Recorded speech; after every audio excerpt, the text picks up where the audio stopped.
Hello there, everyone, and welcome to GamePoints episode 347. Your little weekly get together. We talk about recent gaming news. I'm as always your host, Stephen Brown, and tonight we have to talk about the state of play that seems to be coming later this week from Sony. Jake Solomon is out at Friaxis, as well as a couple of other people, and Saudi Arabia seems to be investing more into Nintendo, much to my chagrin. But first, I want everyone here to know this is an audience interactive podcast, so if you're watching us here live at Twitch TV/GamePoints, or later at any myriad of video hosting platforms, be they YouTube, Rumble, BitChute, etc., feel free to join the conversation with any questions, comments, concerns. Just try to keep them germane to the topics on hand. All right, so let's go ahead and address the very first thing out the gate here. This came out just a few hours before coming live. Sony is going to be doing a new state of play, essentially their version of the Nintendo Direct, where they're going to be given a little couple minutes of upcoming things. This one featuring specifically Suicide Squad, Kill the Justice League, as well as PlayStation VR 2 titles. Do not expect anything more than that from this. I know it's been a while since Sony has done a state of play, and even longer since they've done a showcase. I know their upcoming calendar seems to be rather barren at the moment because we just really have no idea what the hell they're working on, if anything, any coming soon. This is not the time to be hoping for Spider-Man 2 footage or whatever The Last of Us 3 or whatever factions might be working on, or God forbid they give me another Infamous or whatever Ghost of Tsushima 2 might look like when that will inevitably get announced. This is going to be very narrow in scope. And if the rumors are to be believed, probably just what we're hearing here without even an extra just one more thing on top. Keep your hype managed, and you will not be disappointed. Anyways, to the actual PlayStation blog post here about it. Tune in February 23rd for exciting updates from our third-party partners, including PSVR 2 reveals and an in-depth look at Suicide Squad. They're going to be settling in for 15 minutes of all new gameplay details and updates from Suicide Squad, Kill the Justice League, and the next game, which is the next game for Rocksteady Studios, and 5 PlayStation VR 2 titles coming later this year.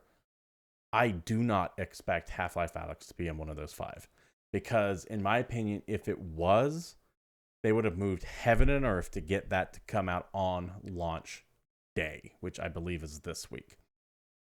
That said, if there was a second best time to reveal it, it would be revealed when you have the systems out that week so people can go out and pick it up. I just don't expect Half-Life Alyx to be on there anymore. I think that if they were going to work that deal with Valve, they would have had it worked out long ago. Furthermore, that is such a big title that would be exclusive, console speaking, to Sony. That would yet even be more fodder Microsoft can use against them against the Activision Blizzard lawsuits that are currently going on right now. I am of the belief that the reason why Sony and Microsoft to some degree have been so quiet lately is because both companies are trying to play the "oh, woe is me, we have nothing on our systems" game, trying to make the other one look like they have all the titles. So in Microsoft's case, so the deal goes through. In Sony's case, so the deal gets scuttled because they're both fighting over Call of Duty as well as everything else that comes along with the Activision Blizzard catalog. So I do not expect any major first-party exclusive announcements from either Microsoft or Sony until that shit gets resolved. Until then, we ain't gonna know nothing. Which makes the question of E3 even more questionable as we go. The existence of E3 this year even more questionable as we go on. We'll touch on that a little bit later down in the show here. But that is one of the reasons why I think you're just hearing nothing from either two of these companies over the past, it feels like, year at this point. Because they don't want to announce anything. Not that they don't have anything coming, but that they're just going to slow roll it all, because the more weak they can make themselves seem, the more likely a court might rule in their favor one way or the other in Microsoft's case. So yes, expect exactly what you're hearing. 15 minutes of gameplay. Expect maybe 5 of it for Suicide Squad, Kill the Justice League, and the other 10 devoted to whatever those 5 PSVR 2 games are going to be. Once again, do not expect Half-Life Alyx. I wouldn't even expect really any new VR games in general. I would expect ports from the Quest or even from PlayStation VR, the first iteration. Maybe even a game that is already out that is coming with a VR enhanced mode. That's the kind of level of hype that I think you should set things to. If none of that interests you, you could probably skip this one right here. Either way, I will likely stream it because it would be going live right when I am normally going live myself for random gaming. So I'll probably just pop that on first and then roll over to whatever we're going to be playing that day. And that will be Thursday at 1 p.m. Pacific Standard Time, right here at twitch.tv/GamePoints. Moving on. This one hurts. This one hurts a lot. I'm not going to lie. Jake Solomon and Steve Martin, both long-term mainstays at Friaxis, are leaving the company. This here is from Solomon's Twitter. After 23 wonderful years, I'm moving on from Friaxis. I'm a big dreamer, and I fulfilled 2 lifelong dreams, making XCOM and XCOM 2 and Way of the Chosen, and Marvel Midnight Suns. I'm the luckiest kid who ever lived. XCOM was my favorite game growing up, and it's why I'm a game developer. Marvel Comics made me a dreamer, and those characters feel like my extended family. I am grateful to Sid first and foremost for teaching me. Sid Meier, who is one of the Grand Poobahs at Friaxis. I don't know if he's actually retired or not, but he helped start that company. If I'm ever half as good as him, I'll be twice as good as I am now. I'm grateful to my Friaxis teammates, past and present, for making my dreams into reality. Genuine love and gratitude. We did some real good stuff together. I'm grateful to 2K for always believing in the dreams and always supporting us with the time and resources needed to bring them to life. And I am so thankful to everyone who enjoyed XCOM and Marvel Midnight Suns. I have never taken this job for granted. Thank you for letting me do this job. I love designing tactical turn-based games, and it's time for other smarter people to push that space forward. My brain is on fire with a new dream. Time to go chase it. Jake. Excuse me, give me 1 second. Jake Solomon is instrumental to bringing XCOM and tactical games in general to the modern forefront with his rebooted, I think back in 2010, maybe it was 2008 even, when that new XCOM game came out.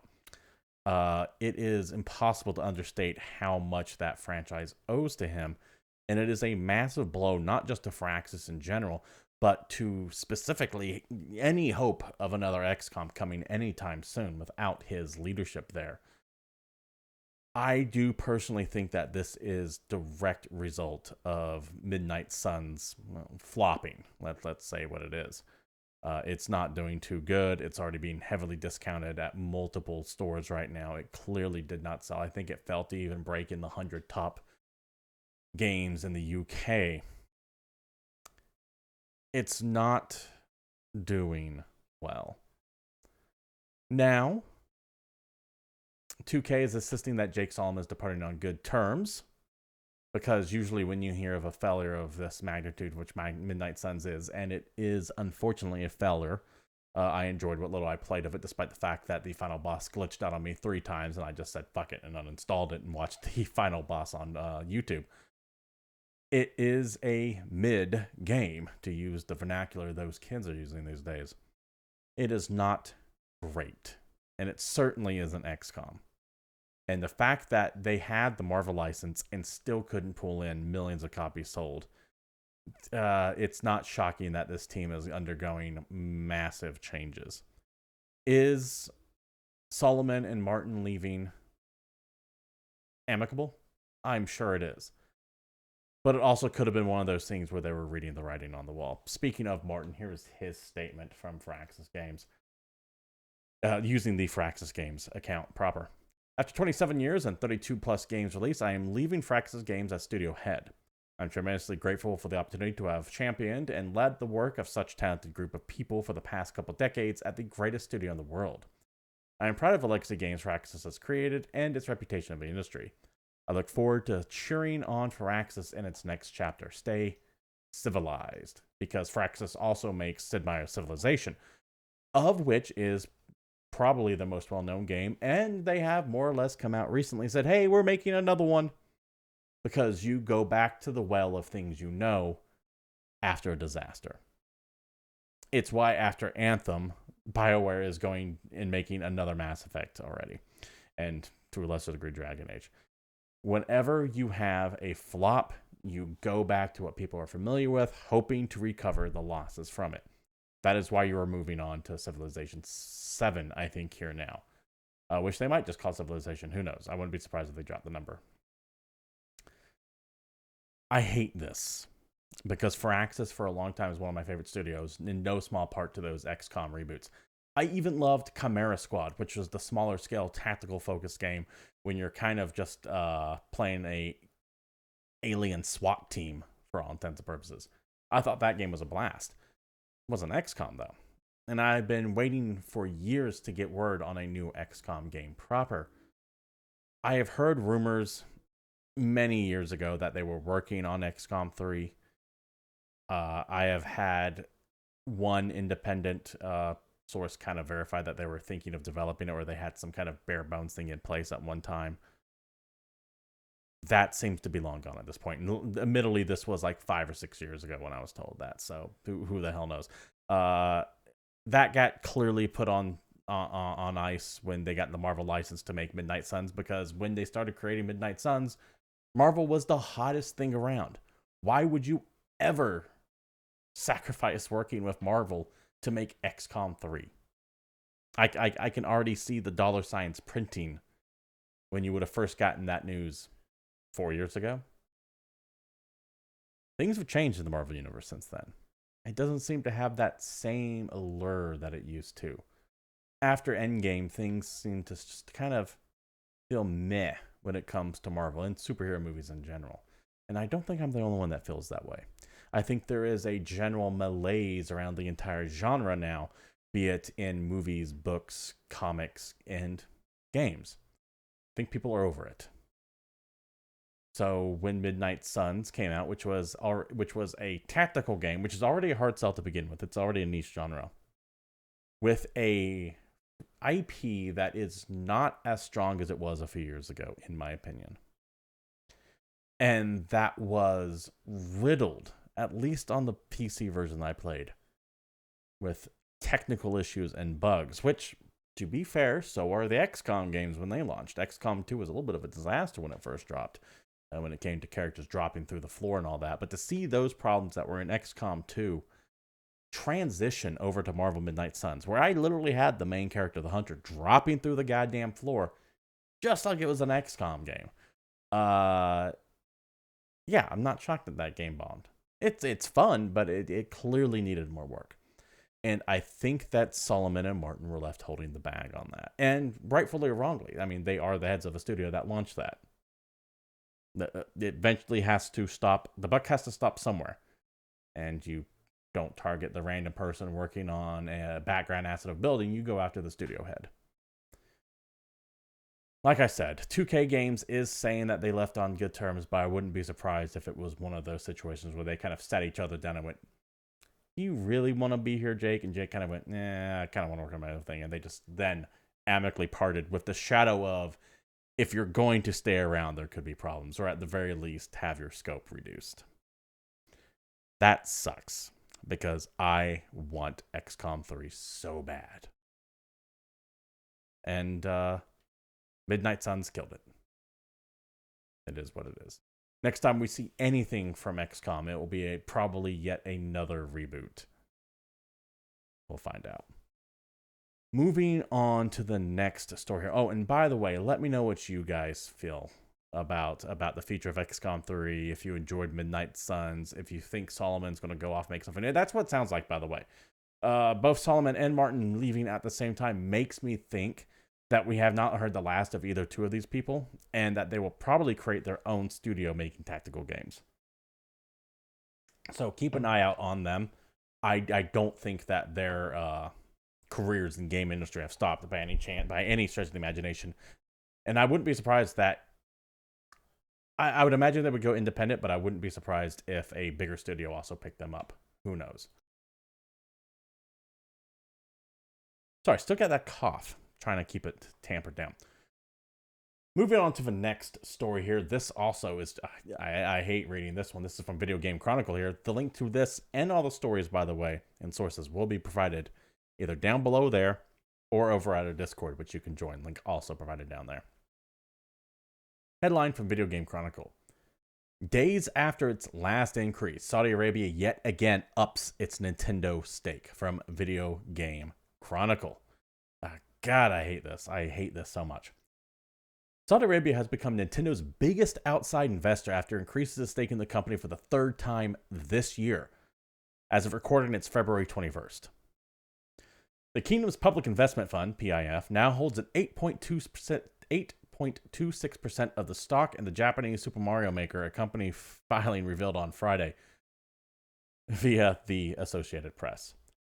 The fund first acquired a 5.01 stake in Nintendo in May of 2022 and has been steadily increasing their stake this year. In January, it bumped it up to 6.07, and earlier this week, it repped it up reportedly to 7.08. Nintendo's previously claimed that the PIF bought the initial stake in the company, was unaware of the transaction, and first learned of the Saudi investment from news reports. It has yet to comment on the latest developments. The PIF, which has made a series of investments in the video game industry in recent years, is reportedly central to Crown Prince Mohammed bin Salman's goal of making the Saudi economy less reliant on proceeds from oil. PIF's given investments in video game companies may raise concerns for some, given Saudi Arabia's long-standing history of human rights abuses. American intelligence agencies have also accused the Crown Prince of ordering the murder of journalist Jamal Khashoggi. I can never pronounce his name, forgive me. Khashoggi in 2018. I hate the myriad of vile entities that are investing in video games, but I guess it is to be expected since they are the largest entertainment anything in the world right now. They make more money than Hollywood, I believe. So it makes sense to invest in them. And it also makes sense from a economic standpoint to diversify your country's economy. If you are solely reliant on only one commodity and that commodity tanks, you're fucked. So yeah, it makes sense that Saudi Arabia would be expanding their investments in video games, movies, entertainment, other natural resources, etc. But Saudi Arabia is a country filled with human rights abuses. Crown Prince Mohammed bin Salman is an evil person. I do not use that term lightly. And to see someone like that benefiting financially from someone wanting to play Zelda is atrocious. And the relative silence from the very games industry that went on a massive years-long tirade against a Harry Potter game whose creator wasn't even all that involved with the development of it, and whose stances at best can be seen saying some offensive things online, gets people fired, has horrendously unethical reviews written about it, giving it a 1 out of 10, has their heckles up for months screaming about human rights, and they are overwhelmingly silent when Saudi Arabia invests in companies, or when Tencent expands, or when NetEase does the same. That shows how little they actually care about human rights, and how they're more focused on their little pet projects and chasing clout. And damn all of them.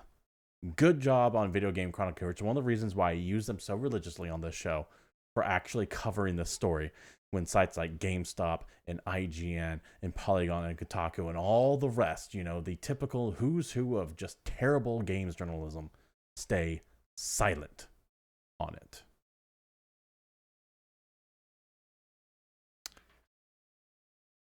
So what do we do about it? Nothing. It is impractical to expect millions of people just to stop playing Nintendo because this asshole benefits from it. You can make that decision for yourself. If you think that supporting Nintendo or SNK, a company that I believe the PIF has bought outright at this point, if you believe that playing their games it is just a little bridge, it's a bridge too far, then more power to you. That's a principled stance.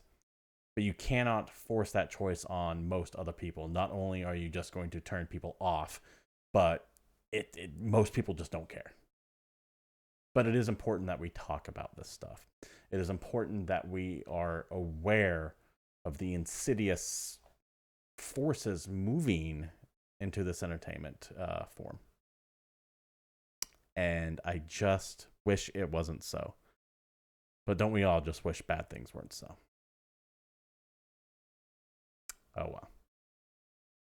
It is what it is. Maybe one day Crown Prince Mohammed bin Salman will get what he deserves. Maybe one day, well, you know, that's just wishful thinking at this point. Anyways, moving on. Not to necessarily bring things down on a down note like that, but moving on here. We have some news about that aforementioned Microsoft Activision Blizzard deal. They're kind of tangentially related to it, but also directly related to it. This here from Brad Smith. By the way, Brad Smith is the vice chair and president at Microsoft, coming out with this tweet saying the following.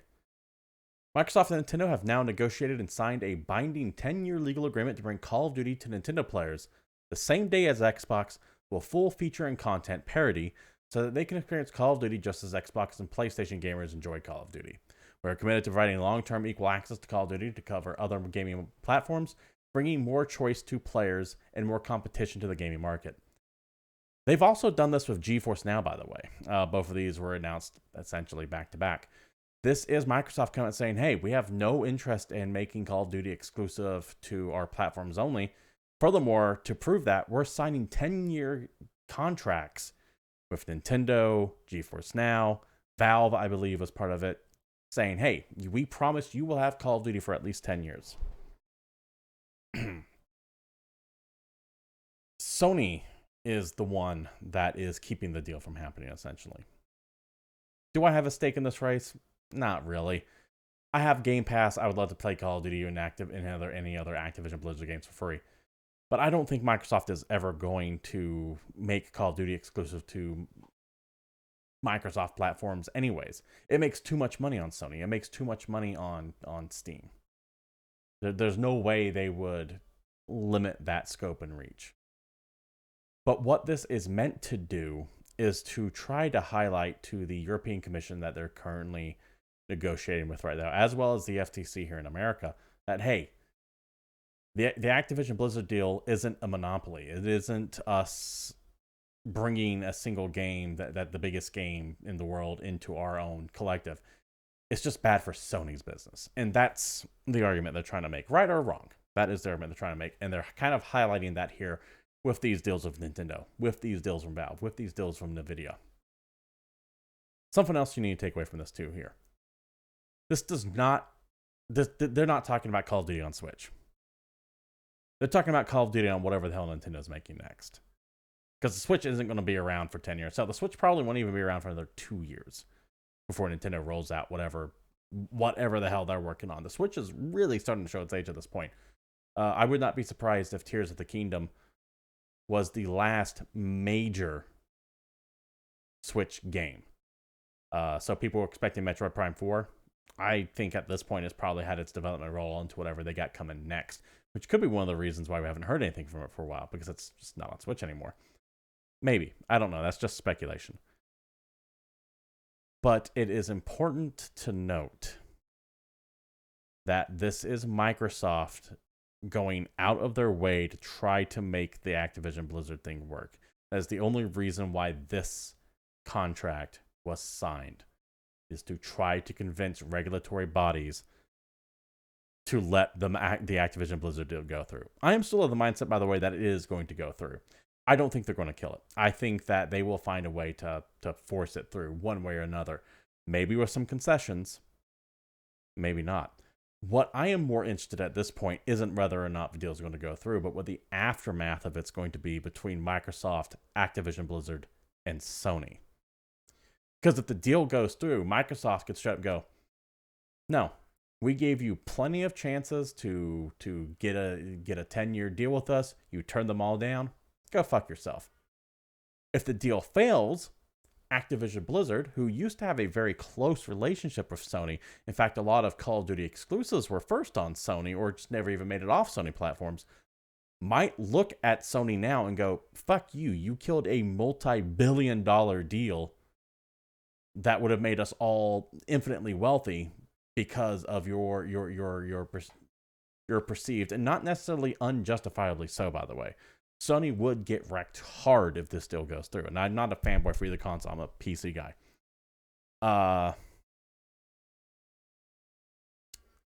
I'm very curious to see how the dust settles, because there are many bruised egos going on from right now in relationships that have been built up for years between Activision and Sony, between the friendly banter between Microsoft and Sony, have been just uprooted and destroyed over this.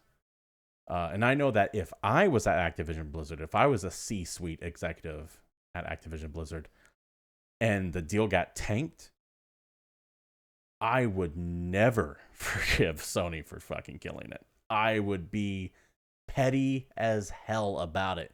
And I know some people say, oh, it doesn't matter, it's the money that talks. These people have a lot of money to begin with. And yeah, they can always use some more. But do not underestimate the human craving for pettiness, for spitefulness.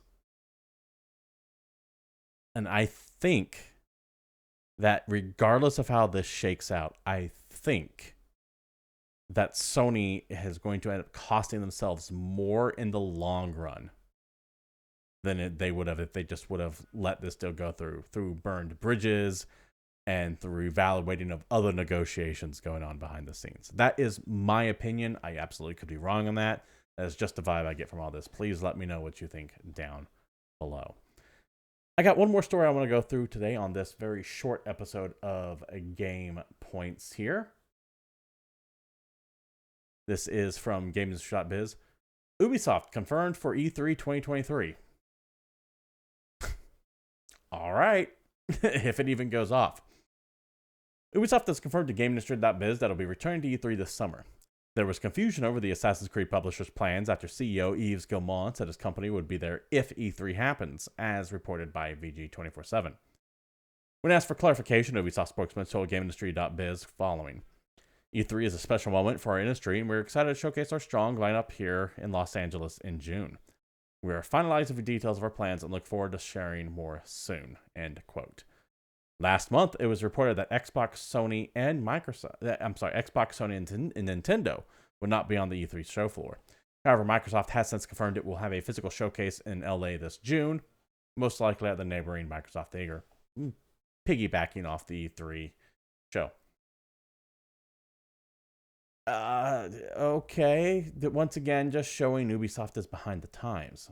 I don't need yet another 3-hour bore fest from Ubisoft at E3, and that's just what they're the keen of. And you know that's what they're going to show here again, and you already know what they're going to show. It's going to be the things that they've shown every year that still aren't out. You'll see something about Avatar. You might get something about The Division. Maybe a new Far Cry announcement. Maybe something finally on the Prince of Persia remake. Maybe Skull and Bones. Maybe Beyond Good and Evil 2. Do all these names sound familiar? That's because they have been working on all of those for years with nothing to show for it. And how expected of Ubisoft to still be clinging to the dinosaur of E3 when everyone else has moved on from it. I don't even think people running E3 want E3 to go anymore. I think they're just trying to gracefully bow out on their own terms rather than facing the fact that Keighley curb stomped them years ago and COVID ended up coming up and putting a mercy bullet into its brain.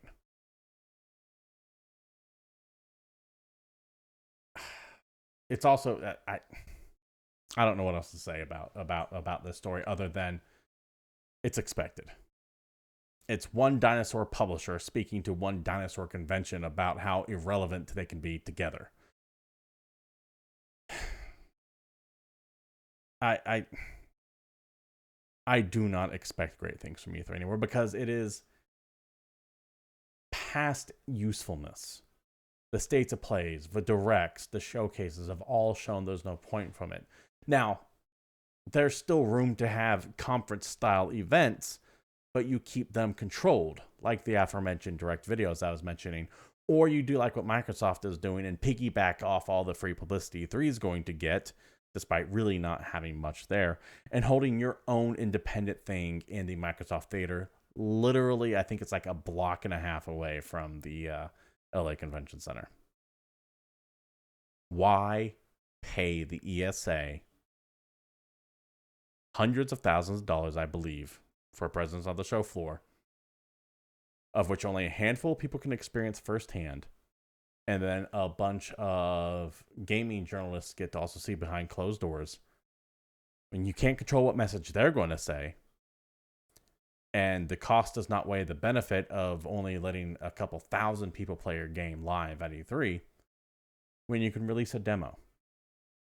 Here is a 15-minute gameplay presentation from our own YouTube page, Microsoft page, Nintendo page, whatever, of which we can fine-tune, refine, and control the message on, and make sure there are no bugs or glitches, and we can get rid of this little weird blurry artifact there, or that take didn't work, let's not do the live demo of it. Why allow anyone else to control your message and then pay them for the privilege of doing so? Keep it internal.